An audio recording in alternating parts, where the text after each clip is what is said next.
Tonight, the Prime Minister back in the House of Commons, backing himself to bring the Conservatives back from the brink. But any reset risks being blown off course by crumbling infrastructure and a sluggish economy.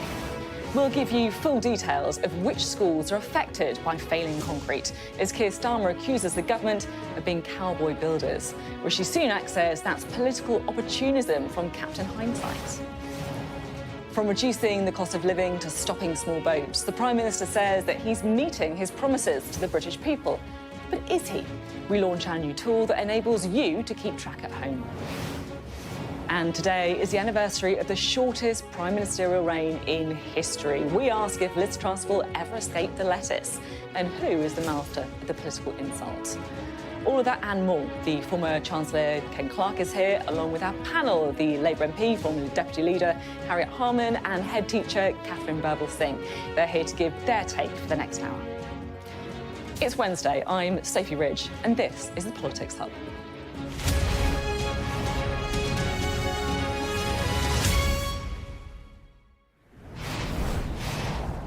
Hello, good evening. Now, we are going to get stuck into the politics in just a moment, but there's quite an important developing story tonight to bring you first, because a police manhunt is underway for a former British soldier who's escaped from jail.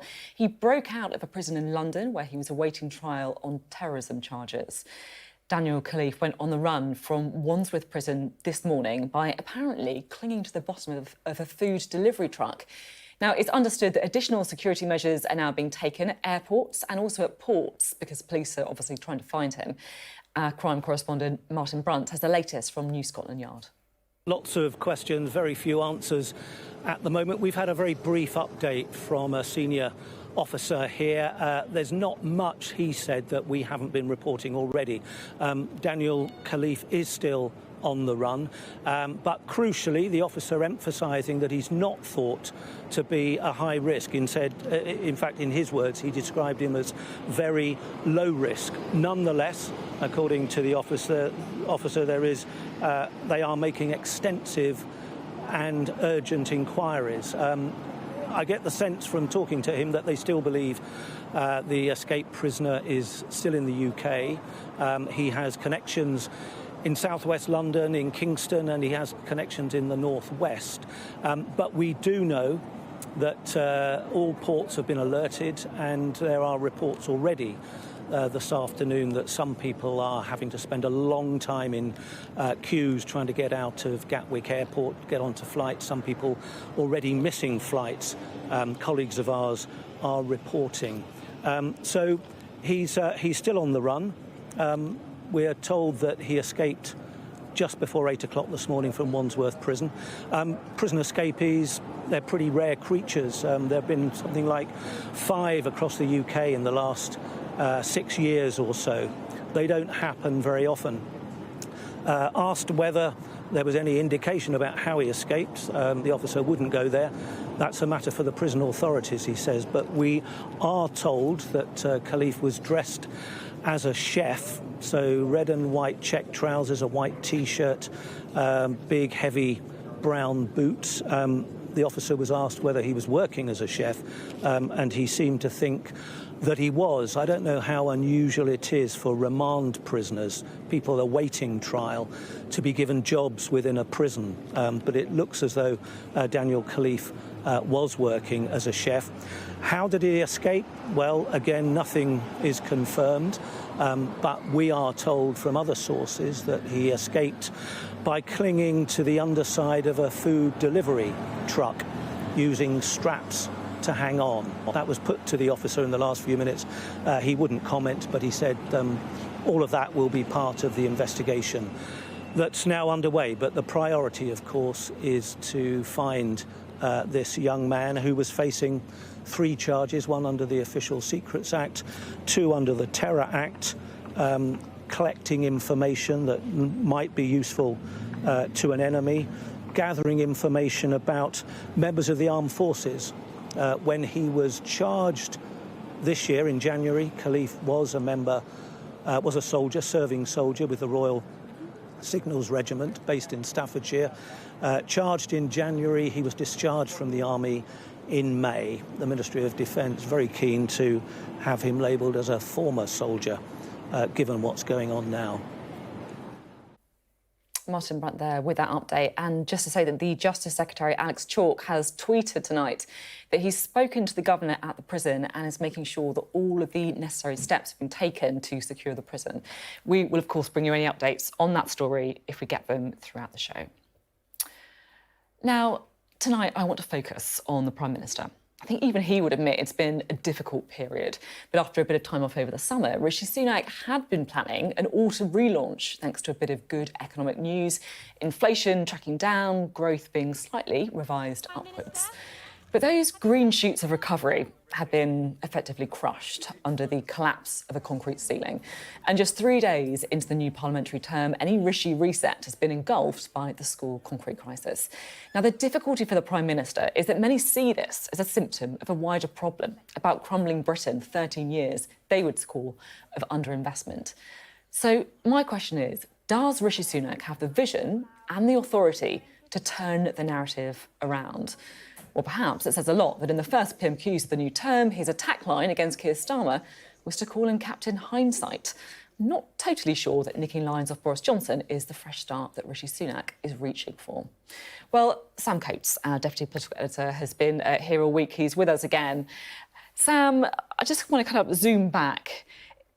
Look, it's a year since Liz Truss. It's been a bumpy ride, shall we say, at the very least, for Rishi Sunak. Can he turn things around? Well, it's interesting that you asked that question today, because in microcosm, actually, I felt we saw that answer being played out in politics live all the way through today. Just look at that Prime Minister's questions. Rishi Sunak, you know, and both leaders get training through the summer of how to respond and how to go on the attack at PMQs. It's an important moment, bear pit as it is. And he came out swinging, at a difficult moment because we've had the school crisis ever since last Thursday. And his lines of attack and defence included that it's only a small number of schools that are affected, that Labour in Wales has been slower to deal with it, that Labour left a Building Schools for the Future programme in 2010, but it wasn't really value for money, and that Keir Starmer hasn't really picked up on this in the past. You could hear him make all of those arguments. But the problem is that you do just get bogged down in the reality quite quickly, as Keir Starmer just went through school by school by school by school where there are problems, and then referred to the cost of the office refurbishment that you were talking to Gillian Keegan about. Her office refurbished, a contract with her signature on it that costs money while some schools lose out. And I think that's the answer to your bigger question, as it were, that Rishi Sunak is Prime Minister after 13 years of Conservatives in Downing Street. And the reality of where we are, the legacy of decisions, good and bad, is just inescapable. And so when Tory MPs listen to him, and they know that there are parents in constituencies complaining about closed schools because of rack concrete, but also other problems with buildings, they worry about all of that cumulative impact of what's been going on. They worry that ultimately this Prime Minister, for good or ill, will find it very hard to escape the legacy when he is trying to campaign as somebody who's prepared to change the country. Well, I guess we'll have to see if that relaunch, reset, whatever you want to call it, if that happens. We had a sort of mini reshuffle. Maybe we're going to get a mega reshuffle. Maybe it's all going to change. But it does feel 3 days in is the kind of events that's overtaking things. Sam, thank you very much indeed. Well, we have had that list of schools affected. What does it tell us about the scale of the problem? And does it tell the full picture? Here's Becky Cottrell. At this high school in Essex, it's what's inside the grounds that could be more dangerous than anything beyond the gates. They did reopen today after summer, a day late because they've had to close off an area with rack. To you and I, that's dodgy concrete. It was Darcy Lewis's first day ever at Roding Valley High School. We're not allowed in the building where it's all happening, but sometimes it is a bit worrying if we're going near it. Everything seems to be last minute, and it affects the children's education. It's getting affected. With COVID, it got affected, and now we've got this going on. How can they not? They've known that long. Why they should have looked into it sooner? Some children at the school are having to study from home some of the time, like others across the country. In England, 43 schools have been unable to teach as normal. Essex has so far been the county most affected by school closures. Today, the government finally released the full list of schools affected by dangerous concrete. At Prime Minister's questions, Labour seized on some choice language by the Education Secretary yesterday. It's the sort of thing you expect from cowboy builders, saying that everyone else is wrong, everyone else is to blame, protesting they've done an effing good job, even if the ceiling falls in. In the receipt of new information, we have acted decisively to ensure the safety of children and minimise disruption to education, as we have laid out and communicated extensively. But schools have been desperately seeking alternative sites to teach from at very short notice. We're taking a primary school in, so we're giving them, if you like, a place of refuge, some buildings that they can use until their own buildings are restored. It's still far from clear just how widely RAC has been used in schools and other public buildings like hospitals, so we still don't know how many people could be at risk. Becky Cottrell, Sky News. Well, there's so much to talk about on the state of the British economy, our public services. Some big questions, too, about where responsibility lies. And there's nobody who perhaps has a deeper view on this than the man who's held pretty much every major cabinet position over the last 40 years. He's now Lord Clarke. Can I call you Ken? Is that OK? Or would you You prefer can certainly Lord call me Clarke? Ken. I don't use the absurd title. It's a condition of staying in Parliament and the House of Lords, and I don't use it in my daily life at all. That makes a lot of sense. How big a deal is the school concrete issue? Oh, it's a very nasty problem, and the last thing that we needed as a country is to have a nasty event like the announcement of 2 or 3 weeks ago, which came out of the blue, really. And obviously, it's very bad news for parents and teachers in particular, that we've got now to really speed up getting rid of all this material, not just in schools, actually, but in hospitals and in law courts, in public buildings. And everybody's having a silly political row about it, whereas nobody's been very bothered about it for the previous 20 years. And that is because the event which set it off, and what you can never anticipate in politics as events, is the change in the expert opinion 3 weeks ago. Successive governments were assured there was a problem, but it was fixable, that it wasn't dangerous if you could leave it alone unless it started showing signs of crumbling. And ministers don't have, and teachers don't have expertise in concrete. But there was... 3 weeks ago, the experts changed their minds. There were warning signs before on this, though, right? People have warned of the risk for many years. Well, kind before. of. It didn't really come out completely out of the blue. No, they didn't. Nobody got very excited. People always lobby for more money for education, understandably. That's one of the things. Well, if the schools are at risk, if the ceilings are at risk of collapsing, that's fair enough. Nobody ever put this at the top of their list. You know, you're normally arguing about teachers' pay, new schools, and but is that part of the staff problem? Numbers and so on. Because, you know, look, teachers' pay is obviously a big issue, but the buildings that kids are being taught in matters as well, doesn't it? That's a huge deal. Precisely. And until 3 weeks ago, nobody thought what the experts said, the buildings were not dangerous.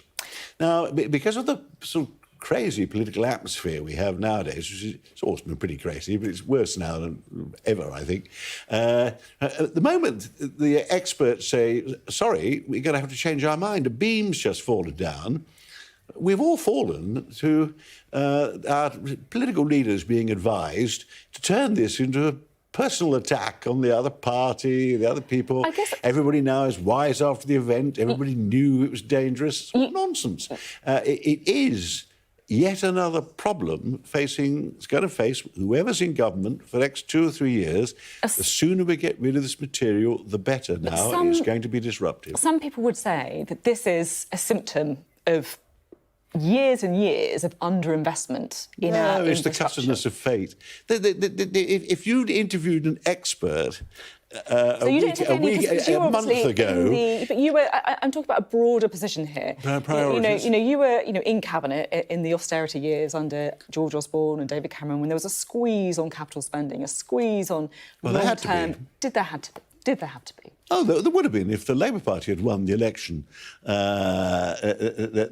in 2010. Alison Darling was already preparing an austerity because we'd had the 2008 economic crash, and the real facts which responsible governments have to deal with is the real fact that our tax revenues have collapsed. We've been borrowing too much. And so whoever won in 2010 had to get public spending under control. Just want to say, how Harriet grown-up Harman's face government at this works. point is a real picture, so I'm going to come back to you on some of these points. She had the good fortune of losing, so she's able to say, oh, we wouldn't have done this. Well, Somehow the huge deficit we were running would have gone away. I don't think Alistair would have agreed with that, the huge deficit isn't exactly in great shape now either, is it? Well, that's because we spent so much money on COVID, which was another of these disastrous events which hit us. Let's talk about the current economy. How worried are you about the state the economy's in? Oh, I'm very worried. I don't think many people have really... A lot of people have not taken on board just how serious the state of the British economy is. It's whoever, in a way, I was about to say, is unlucky enough to win the next election, faces 2 or 3 years of having to do very tough and difficult things. It will take at least that to get back to a healthy economy with growth and low inflation. What kind of tough things need to be done? Well, firstly, continuing to control public expenditure, which is going to be difficult because you're going to have some increases in health spending because our ageing population has chronic conditions in increasing numbers and marvellous treatments keep being introduced to deal with it. Must do something about social care. And to get growth going, you've got to do something about skills training and have an industrial strategy. Given you have no money, you have a debt crisis, that is being a big problem. What about tax? It's been developing for several years, and it will take several years to come when globally, the globalised economy is collapsing. Protectionism is coming back. Several other countries are in a debt crisis. Several other countries are not making a very good job of getting out of it. Given that, what do you think should happen on tax? Some in your party want to see tax cuts. Well, you only increase tax from where you are now. If you were faced with a desperate situation, then you'd have to really argue till you're blue in the face explaining to people why it was in the medium-term national interest. No politician, any party, particularly a Tory, is going to want to put tax up any further. But what you can't do is just do something crazy like cutting taxation when you haven't got any money, go back to Trussonomics and say it'll pay for itself somehow. That, as we saw, plunges you into financial crisis straight away if you do that. What you have to concentrate on is getting rid of inflation and getting back to growth. And the two things I think I would concentrate on are particularly skills training, and I'd also concentrate very much on we do need an industrial strategy with not just bailing out failing companies, can't go back to that, but actually having some means of encouraging and incentivising inward investment from abroad as well as investment here again. We've been talking quite a lot about economics on the Politics Hub this week. I spoke to Andy Haldane, the former chief economist at the Bank of England, who was quite critical of the bank. He said they printed money for too long. No, I don't agree with him on that. He's a very distinguished man, but I think he's too critical. Let's just listen to what happened when the current Bank of England Governor, Andrew Bailey, was asked about that interview in Treasury Questions.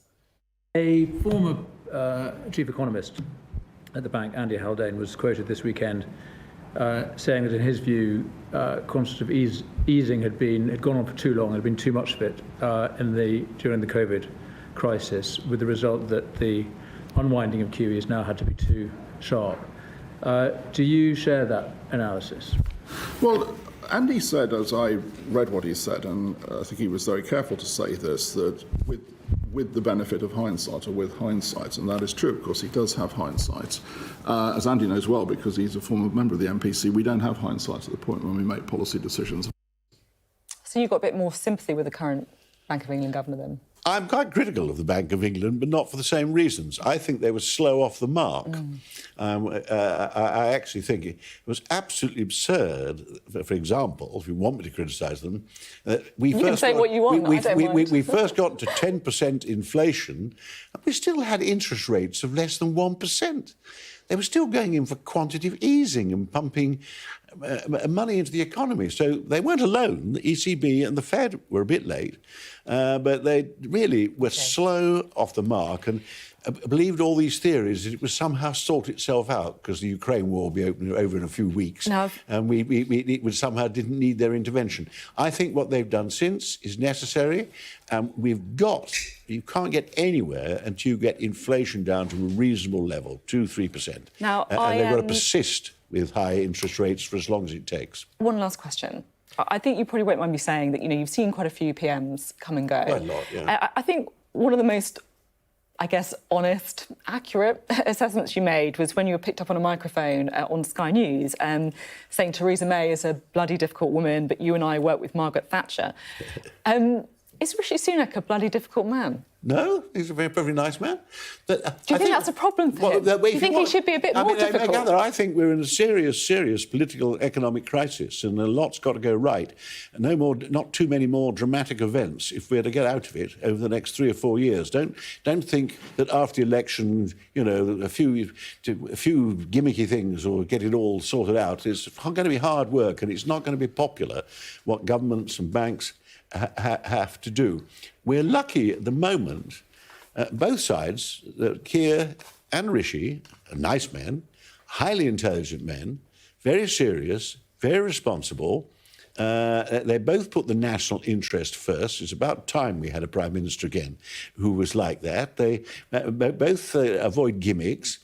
They're not promising too much because they know the economies in the state I was talking about. They've got no money. And they're therefore, the fact that unfortunately their PR people are telling them to try and kick bits of each other to liven it up a bit. Let's talk. We have two responsible people. We'll talk a bit about that facing enormous problems, worse than any of their predecessors. We'll talk a bit about that later, about some of that advice you were talking about. But I do want to bring in Harriet Harman and Katharine Birbalsingh at this point as well. Harriet, I think you'd probably disagree, it's fair to say, with a bit of what Cam was saying in that interview. Well, absolutely. For a start, I don't think it did come out of the blue, because I think that the first warnings were there since 2018 and it has been raised. But I think that what happened today in the House of Commons really will dismay a whole load of people. I thought when 3 weeks ago that this scandal really became very exposed about these crumbling concrete and postponing children coming back to school, I thought that the Prime Minister would come to the House of Commons on the Monday we got back and say, I've had an emergency meeting with the Home Secretary, the Health Secretary, the Environment Secretary, and I've pulled together all the implications across government departments with the Education Department, and this is how we're going to handle it, and this is the information we're going to give to people, and really get a grip on it and then explain how we were going to go forward. Instead, we have him coming into Prime Minister's questions on Wednesday and saying not all schools are affected, and Keir Starmer is just jumping on a political bandwagon and doing political opportunism. And I think as Prime Minister, you've got to tell the country what you're doing about something which is a problem, and nobody was any the wiser.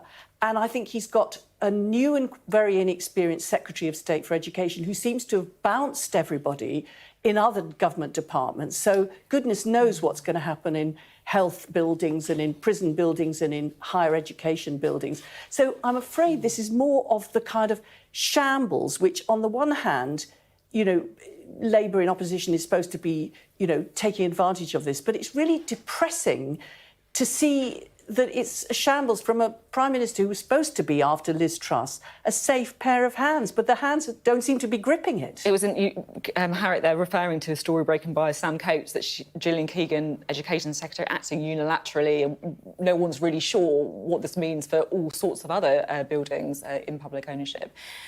Katharine, I was quite interested by something you said to me just before we came on air about the implication for kids about not going into school. Because, look, we've got technology. Some people might be saying, what's the problem? They can just learn on Zoom. Yeah, and I would disagree with that. Nothing beats a good teacher in a classroom. And children need, I always say, to be held to account. It means that you can test them when they're in front of you. If you're online, you can't do any of that because, well, they can cheat quite easily. In fact, they can just leave a black box up and go off and eat the dinner while you think you're actually teaching them. So, yeah, I do worry very much about the children who aren't in school right now, and it is infuriating that it's happening now at the beginning of the year when it is the most important time for children being in school. So, yeah, my concerns go to the families, really, and the children who aren't accessing their education. I also wonder what your take is on, because, look, school budgets are under pressure. You know, Ken was just saying that, you know, there's always going to be people saying that, look, we need to focus on staff wages, for example. Do buildings matter? Yes, they do matter. Although I take what Clarke is saying, you know, you just can't keep spending and spending, and there has been waste in the past. And so I understand government wanting to cut back. And the other thing, what Clarke is pointing to is the fact that sometimes when dealing with things with government and schools and so on, things can be very slow, and the bureaucracy, it can all take a very long time, and so-called experts come in and say one thing one moment and then they say another thing in the next moment. I mean, I think about asbestos at the moment, for instance, is fine, apparently, and as long as you don't disturb it. But what happens when in 3 years they say, oh my goodness, a new expert comes in and says, right, any school that has any asbestos is in serious danger. Well, that might take out most schools in the country. I don't know. You know, it's I think he made a lot of good points on that. That's really interesting. Harriet, what's your take on Labour and spending commitments? Because there's obviously a very kind of strict spending envelope that the Shadow Chancellor is then looking at. But do you think that actually Labour, do you agree with that, or do you think that actually Labour needs to look at saying that they are willing to borrow a bit more money or spend a bit more money if they do win the next election? Well, I think Rachel Reeves, the Shadow Chancellor, and Keir Starmer are absolutely right to give people the confidence that there's going to be fiscal, financial responsibility in the new government. I think it's fair enough for them to point out that actually we were concerned about school buildings, and that's why we did have in the last Labour government the Building Schools for the Future programme, which was going to see all schools rebuilt or refurbished. And actually, if the government had the new government, this one, felt it had criticisms of them, what it could have done is adjusted the programme. But actually, they just abolished it. And that, I remember 2 schools in my constituency which were waiting to be rebuilt under the Building Schools for the Future programme, and after the general election, bang, it was cancelled.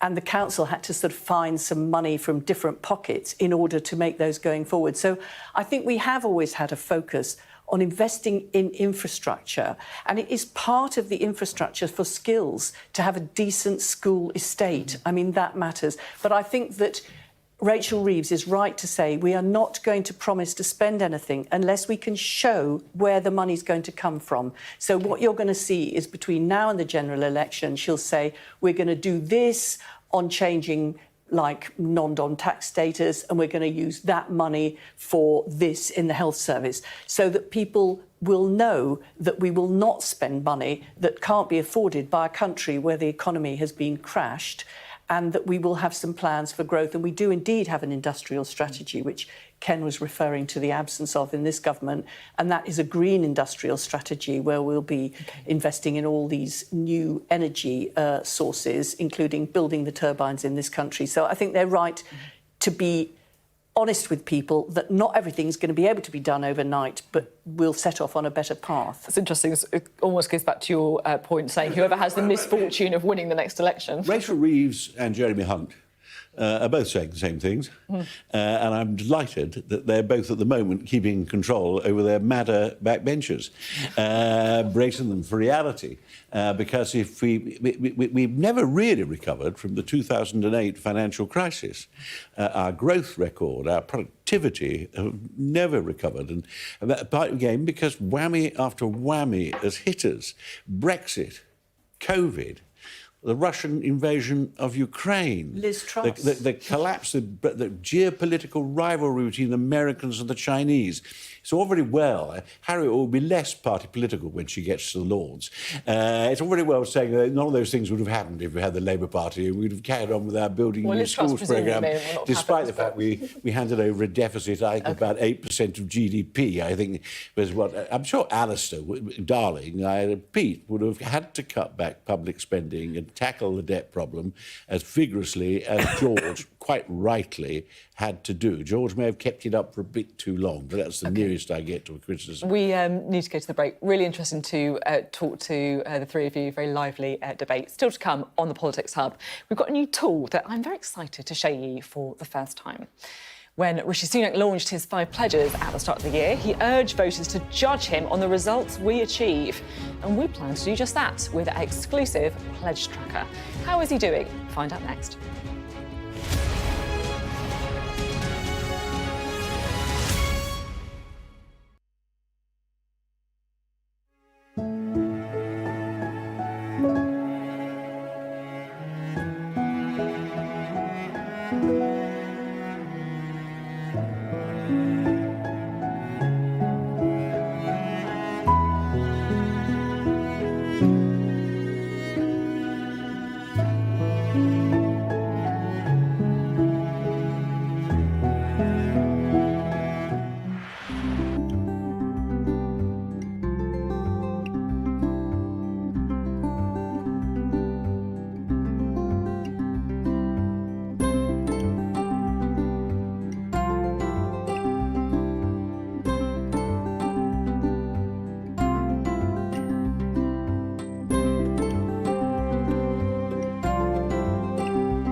I'm Mark Stone and I'm Sky's correspondent based here in Washington, D.C. Well, the plan seems to be to head to the police station where the policeman who fired the shots was based.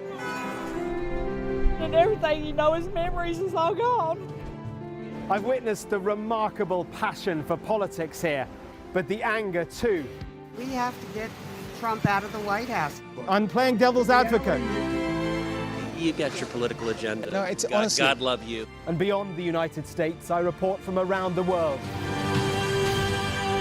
This is a town that is effectively encircled by the Russians.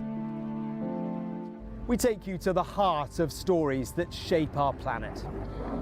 I can hear now quite a few explosions in the distance here in Jerusalem. What do you think of ISIS? Everybody here, they know the truth of ISIS.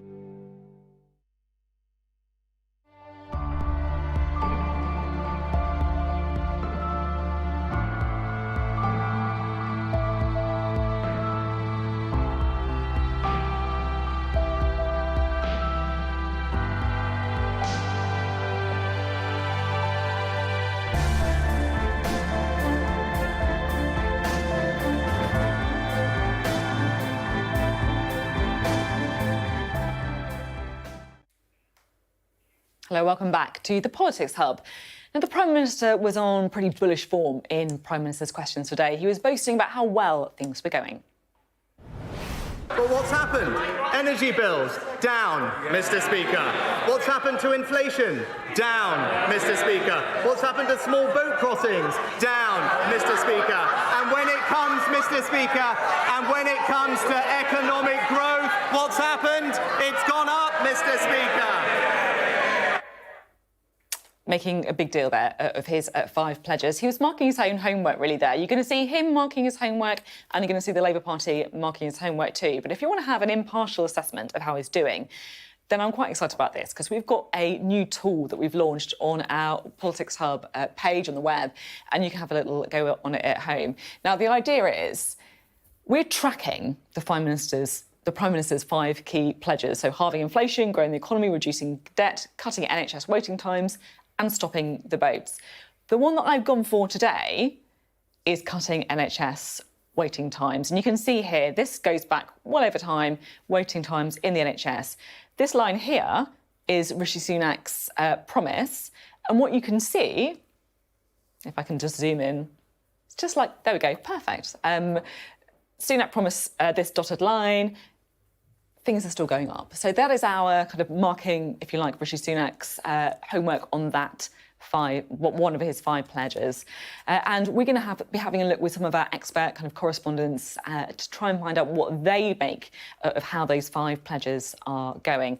If you scan the QR code, you can have a go at the pledge tracker yourself as well. Have a little go on that and trying to find out what you think of the results too. Pledge tracker there on the Sky News Politics Hub. Let's go, shall we, and have a quick chat to our panellists at this time. Marking your own homework, I bet a few of your pupils would quite enjoy that. Yes, I'm sure they would. Do you think from a political perspective it was, I guess, a bit risky to come up with these 5 pledges and have people judge you on them? The 5 pledges are frightfully general.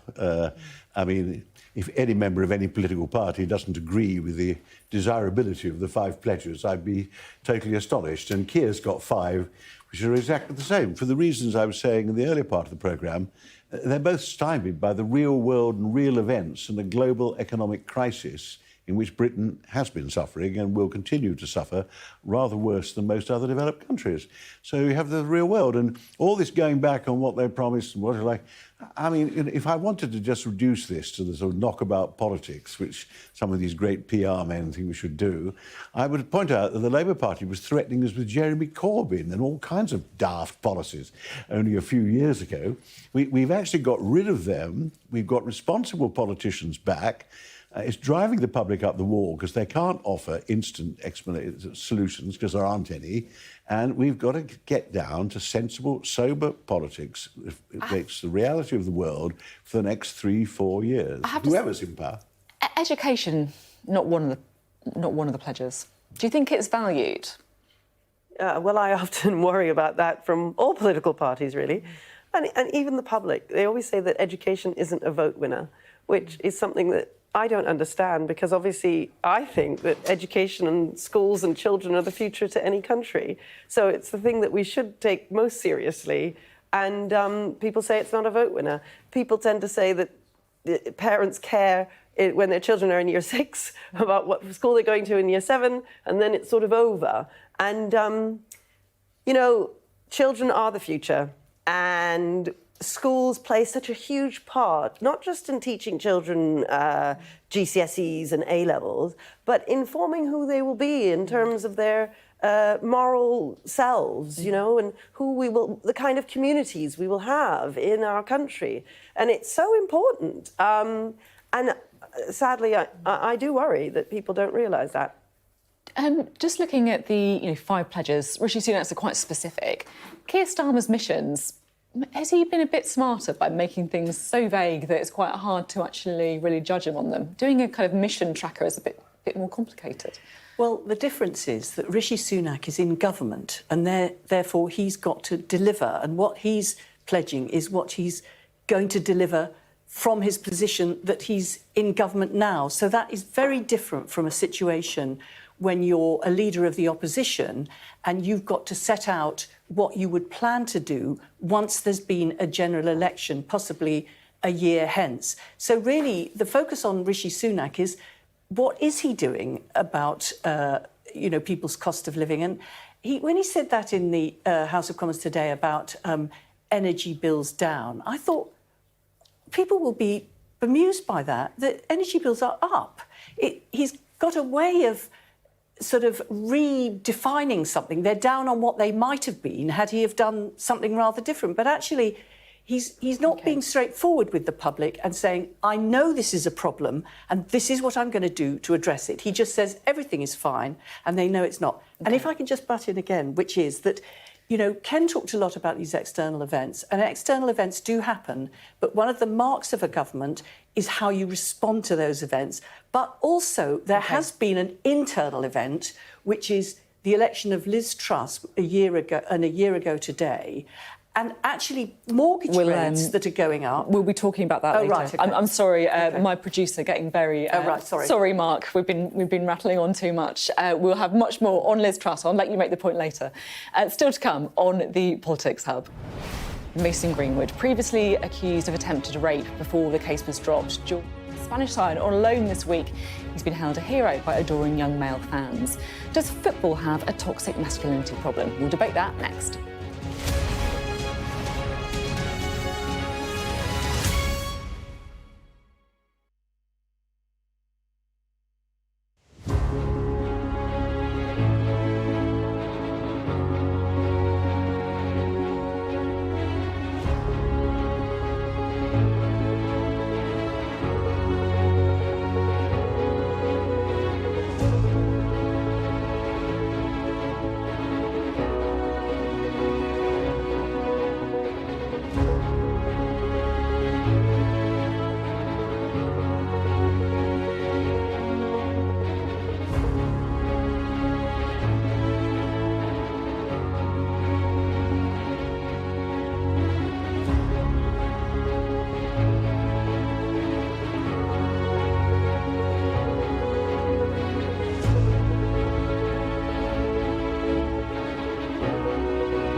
Hello, welcome back. This is the Politics Hub, where each night we give you a front row seat on all of the day's political drama.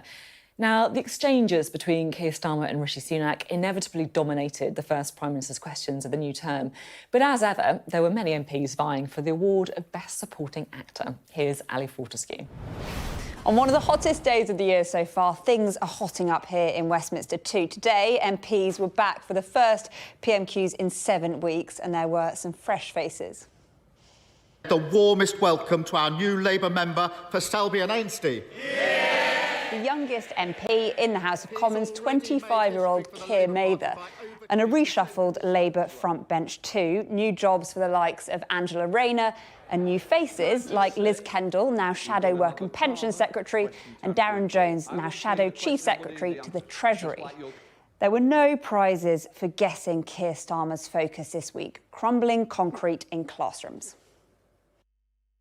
The truth is, this crisis is the inevitable result of 13 years of cutting corners, botched jobs, sticking plaster politics. It's the sort of thing you expect from cowboy builders, saying that everyone else is wrong, everyone else is to blame, protesting that they've done an effing good job, even as the ceiling falls in.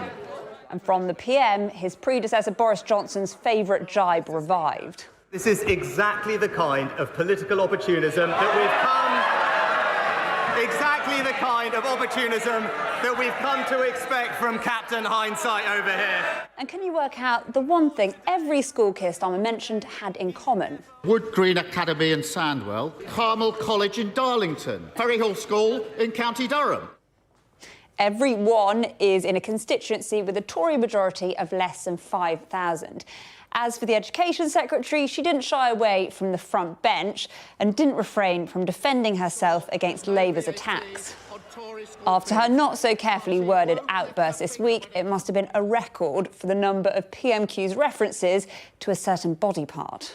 Get off his backside. Get off their derrieres. We've heard far too much lately about ministerial posteriors. Given that the Tories and Labour are two cheeks of the same There was some debate after PMQs about this from Rishi Sunak. Before today, he never once raised this issue with me in Parliament. It wasn't even worthy of a single mention in his so-called landmark speech on education this summer. Keir Starmer. Labour point to Sir Keir speaking here in July. To sit there twiddling their thumbs as teachers leave in their droves. School buildings start to crumble and absenteeism goes through the roof. That's shameful. This time a year ago, Liz Truss stood on the steps of Downing Street and pledged to rebuild the economy.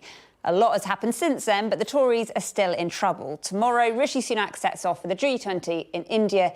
He may well be relieved for some time away.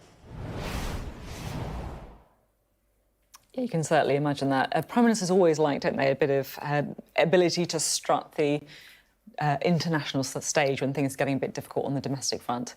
Now, Northern Ireland is threatening to cause a major legal row for the government once again after legislation that will end historical prosecutions related to the Troubles in Northern Ireland became law. It was opposed by every political party in Northern Ireland and also the Irish government. Well, Jerry Kelly, Sinn Féin's policing spokesperson, joins us now from Belfast. Just to explain what happened today. Good evening. Well, I mean, what it basically did was close down any legal channel that victims and survivors have to find justice and truth. And it was as simple as that, whether that's in the criminal court, whether it's inquest, which of course is a human right to have an inquest, or even what is called civil cases. It just closed everything down. And can you just explain? I think what's quite astonishing is how it does seem to have united so many different political parties in Ireland and Northern Ireland against what the government is doing. Just explain the strength of feeling. Well, because the people who have been left behind, we went through a very long conflict and there was a peace process, there was negotiations, and then, the victims themselves right across the board, whether that was victims of state violence or victims of non-state violence, were saying, well, look, we need to get some justice here. We need to know what happened to our loved ones. Some people want prosecutions, many people don't, but what they do want to know right across the board is what is the truth.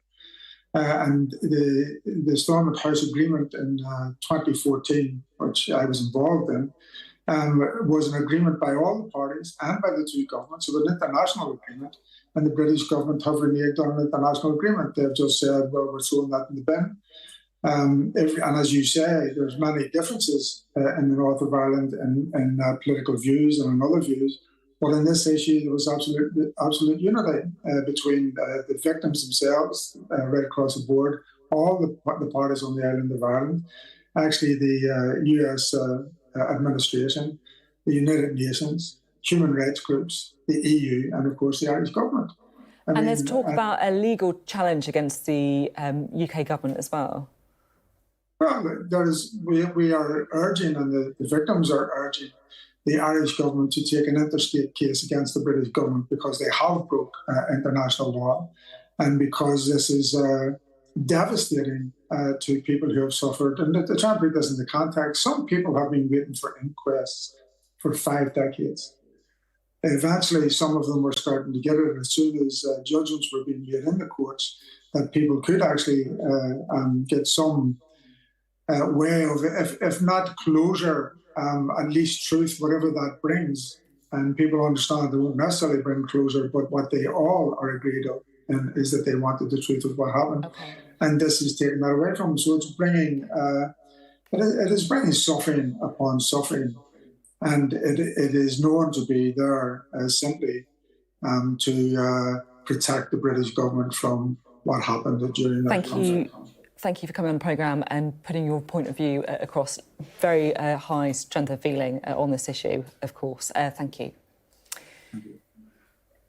Now, I want to talk about something which may not be a matter for all politicians, but it certainly is political with a small p. World Cup winner Jenny Hermoso has accused the Spanish Football Federation President Luis Rubiales of sexual assault for kissing her on the lips without her consent. It was after the Women's World Cup final where the Spanish team won. Now, this afternoon, Hermoso has filed a legal complaint in the Spanish prosecutor's office. Rubiales kissed Hermoso on the lips after Spain's 1-0 win over England, a kiss that she says was unsolicited.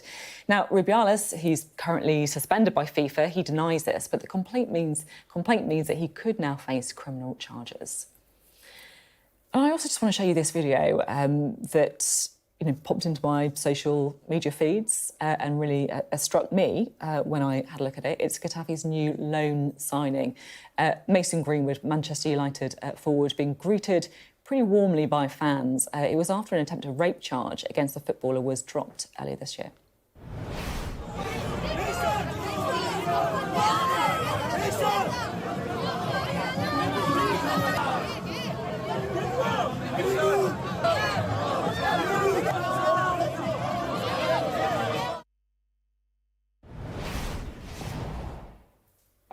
Just interested to get some thoughts from, our panel on this. I should say that Mason Greenwood just denies the charges, or I shouldn't say the charges, the accusation that was made against him. But I just wonder if there is something sort of wider going on and how important what is happening, what happens in football is for other people. I mean, Katharine, you teach young boys all the time, don't you? Yeah. How important is what they see men in football doing? Really important, because boys love football. And, I mean, it's not just footballers, it's people in the music industry, social media influencers.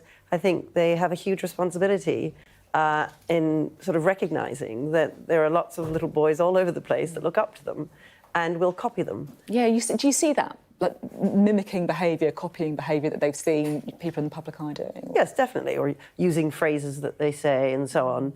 And so it is important. I remember when I first became a teacher, I thought, right, well, I won't be wearing miniskirts anymore, because I was their teacher and I didn't want them, I wanted to be a role model, as it were, So I think everyone in the public eye, when it comes to children, ought to take note of that. It's important. We all have a responsibility to show them the way. What's your sort of take on this, Harriet? Well, I think that, I would agree that obviously it's incredibly important. But I think that whilst there is some toxic masculinity very much around football, there is also a lot of young men who are against this and becoming much more vocal about it. And I think I was very struck watching the broadcasting around what was happening in Spain, because there were quite a few young men saying that they stood with the women footballers and that they didn't agree with this. So I think that we're at a moment of, potential good change. There's a backlash against the progress that's been made, but there are a lot of what I would call male allies now, younger men who want to support the women in stopping this sort of behaviour. And imagine, Sophie, if you were at a sort of awards dinner or something like that, whatever is the broadcasting equivalent, and some boss from Sky came up, grabbed your face and kissed you like that. It's just not acceptable. It's completely shocking. Nobody should allow, or whether the director of your academies or something. This is not okay. And it's good that actually people are speaking out against it, and a lot of young men are speaking out against it as well. And that's the way things are going to go, I think. It's interesting. I agree with you, actually, because, I'm a football fan. I go to sort of football matches. And what I think I've noticed in more recent years is other men calling out male behaviour. But if someone is saying something or making a comment or a chant that is, really inappropriate, look, obviously it doesn't happen all the time, but you do sometimes hear that sort of self-policing. What's going on with kind of the younger generation?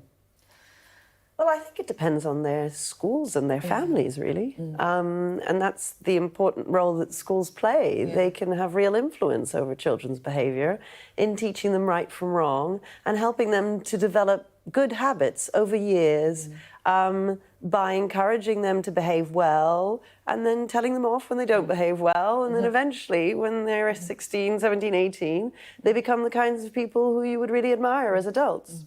It's nice to have a bit more, you know, sort of positive spin on it anyway, so thank you, really interesting to talk. And now, I promised to come back to Liz Truss, and I will, because you might think that, you know, it's a bit unfair to kind of kick Liz Truss at this point, but just check out this polling that we did commission from YouGov, which showed what people think of her reign as Prime Minister. It's 1 year after she entered Downing Street today. She, of course, was famously outlasted by a lettuce, a giant which lives on long after her fall from power. You can see there, was Liz Truss good or bad for the country? 5% saying good. But here it is a look at some of the greatest, worst political insults. The House has noticed the Prime Minister's remarkable transformation in the last few weeks from Stalin to Mr. Bean. I didn't receive a proper answer then. Maybe Dodgy Dave will answer it now. The only time he ran in a competitive election, he got trounced by the former Prime Minister, who herself got beaten by a lettuce. Sleepy Joe Biden. Crooked Hillary Clinton. Sloppy Steve brought him into the White House quite a bit, and it was one of those things. That's why Sloppy Steve is now looking for a job. Ouch. What's your take on all this, Ken Clarke? Oh, the standard of political debate has deteriorated, but I mean, I'm not puritanical. I mean, but politics is politics, and of course it's very partisan, and it's always been extremely lively, and the House of Commons has always been a theatrical version of it, with some very aggressive stuff said. But I think in the last 10, 20 years, it's got sillier and sillier. Some elements of the media just encourage pure insult. The social media has made it worse. But also, if you get Donald Trump into politics and Joe Biden clinging on when he's plenty too old for it, you are probably going to have a slight descent of political debate. I do disapprove of the leading politicians on both sides in this country hiring this army of young public relations people, most of whom are overpaid and haven't a clue how to win an election, really, and just try to personalise everything and try to get, as we saw today, try to get Rishi and Keir to turn this concrete thing into a personal attack on each other, which is slightly farcical. But, I mean, politics is politics, so let's be too squeamish. Very quick thought. Harriet, what do you think about the kind of level of political debate? I think Ken is looking at it with rose-tinted spectacles. I remember when he was in government, his party was in government, and they accused Tony Blair, who was the leader of the opposition, of having demon eyes and ran a whole advertising campaign about that. And also, but that's what was happening. And I remember being called Harriet Harman and hapless Harriet. And I remember William Hague saying that I'd outlived my uselessness. And that has always been going on. And actually, there's a fine line between just making politics about being offensive and actually trying to make a point. So quite often, really, they're trying to make a point, like the cowboy builders, he's trying to make a point. But of course, there's the language that's used as well. Yeah. Thank you, all of you. A really lively debate today. We'll be back tomorrow, 7 p.m, for the Politics Hub.